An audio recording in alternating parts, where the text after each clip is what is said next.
Ram Jai Ram Jai Jai Ram Shri Ram Jai Ram Jai Jai Ram Shri Ram Jai Ram Jai Jai Ram Shri Ram Jai Ram Jai Jai Ram Shri Ram Jai Ram Jai Jai Ram Shri Ram Jai Ram Jai Jai Ram Shri Ram Jai Ram Jai Jai Ram Shri Ram Jai Ram Jai Jai Ram Shri Ram Jai Ram Jai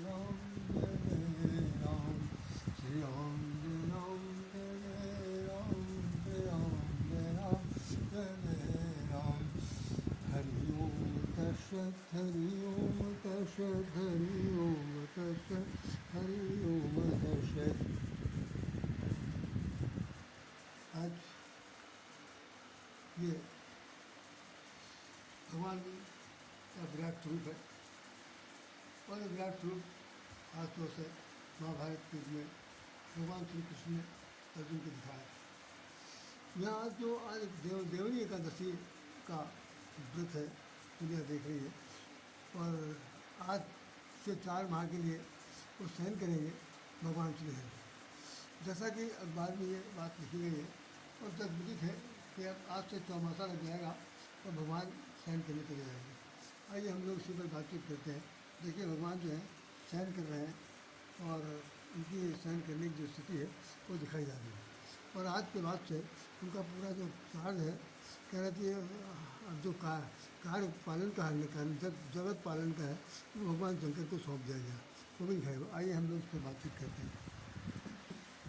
Hari ओम तत्सत् हरि ओम तत्सत् हरि ओम तत्सत् हरि ओम तत्सत् जपा कर जपा कर जपा कर जपा कर जपा कर जपा कर जपा कर जपा कर हरि ओम तत्सत् हरि ओम तत्सत् हरि ओम तत्सत् हरि ओम तत्सत् जपा कर जपा कर जपा कर जपा कर। आज भगवान श्री कृष्ण या श्री हरि के लिए कहा जा रहा है कि देवशयनी एकादशी है और आज के दिन भगवान विष्णु सहन करने के लिए जाते हैं और पूरे 4 माह तक वो सहन करते हैं। और वो सहन करने का तात्पर्य क्या है, विश्राम करने का तात्पर्य क्या है, निद्रा में रहने का तात्पर्य क्या है और साथ साथ ये जो हमारे तमाम सारे पुरोहित हैं या जो तमाम किताबों पुस्तकों में जब लिखा हुआ है कि देवशयनी एकादशी है देवशयनी एकादशी है, वास्तव में एकादशी है क्या। एकादशी का वास्तविकता जो बताया जा रहा है जो हमने अपनी गीता में पढ़ा है उसमें भगवान श्री कृष्ण कह रहे हैं कि मैं कभी सोता नहीं, मैं अगर कभी सो जाऊं तो सबसे बड़ी बात ये होगी कि सारा संसार जो है वो अस्त व्यस्त हो जाएगा।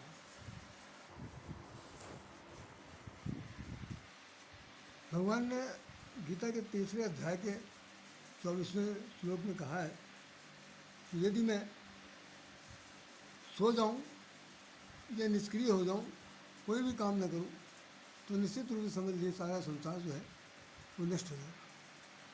सारे संसार में प्रलय आ जाएगा, सारे संसार के अंदर एक अस्थिरता की स्थिति पैदा हो जाएगी।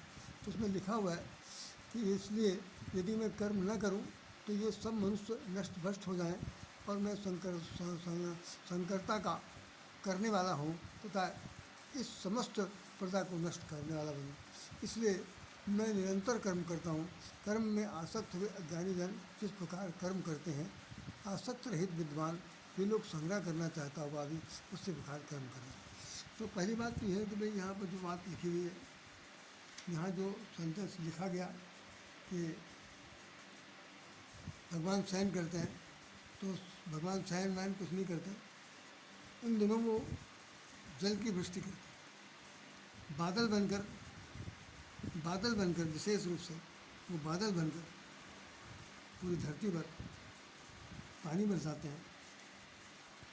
धरती पर ही क्यों कहें, पूरे ब्रह्मांड में जहाँ जहाँ पर लोक है, 14 भुवन एक पति होए, ये 3 त्रिलोक है, उन सभी 3 त्रिलोकों में उनका वह क्षत्र वर्चस्व होता है और वहाँ पानी बरसाता है।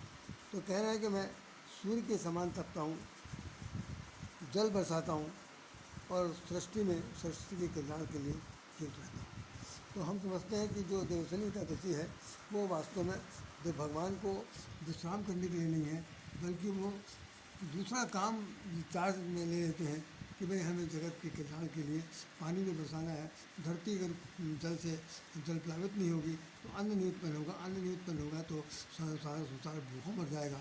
तो हमें सबके कल्याण के लिए, जगत के कल्याण के लिए हमें अब दूसरा काम करना है। ऐसी स्थिति में वो अपना पालन पोषण का जो चार्ज है, पालन पोषण का जो कार्य है, वो भगवान शंकर को दे करके वो अपने आप को मुक्त कर लेते हैं। कहते हैं हमें 4 महीने बाद हम आप फिर से मिलेंगे, तब हमें मेरा चार्ज मुझे वापस कर दीजिएगा, तब तक मैं संसार के कल्याण के लिए सब काम करता हूँ। इन्हीं शब्दों के साथ मेरा आश्रम आपसे निवेदन करना चाहता है कि इस एकादशी को जितने लोग भी कहते हैं, जितने भी ब्राह्मण कहते हैं, जितने मुँह उतनी बात करते हैं, उन सब के बात पर ये खंडन है। सबसे ज़्यादा ये चुनौतीपूर्ण वाक्य है कि गीता में भगवान ने कह दिया कि मैं सदा कर्म करता हूँ, बिना कर्म किए मैं रह नहीं सकता, मेरी सृष्टि का विनाश हो जाएगा। दूसरा, मैं 4 महीने तक सोता नहीं हूँ, बल्कि और अन्य कामों में उसमें जलपृष्ठ करना, सूर्य की तरह तपना और लोकांतर में अपनी जो मेरी क्या कहना चाहिए कर्तव्य प्रवणता है, उसको मैं अपने ढंग से निर्वाह करता हूँ। यही मेरे जीवन का, यही मेरे अस्तित्व का परम लक्ष्य है। इसको जो लोग समझ पाते हैं वो तो प्रभु सत्ता का मतलब समझते हैं, जो समझते नहीं उनके लिए तो केवल ये है कि भाई भगवान शयन करने चले गए। तो आप लोग कभी शयन के बारे में मत सोचिएगा, बल्कि कहिएगा कि वो शयन नहीं कर रहे हैं, बल्कि वो दूसरा काम जो इस वक्त जन कल्याण के लिए, सृष्टि के कल्याण के लिए है, उसको करने हैं। तो इन्हीं शब्दों के साथ राय श्याम राधे आप सब लोगों को हृदय से नमन करता है। आप लोग भगवान को नमन करिए। जय श्री राम, जय श्री कृष्ण। हरि ओम तत्सत, हरि ओम तत्सत। जपा कर जपा कर जपा कर जपा कर। हरि ओम तत्सत, हरि ओम तत्सत, हरि ओम तत्सत।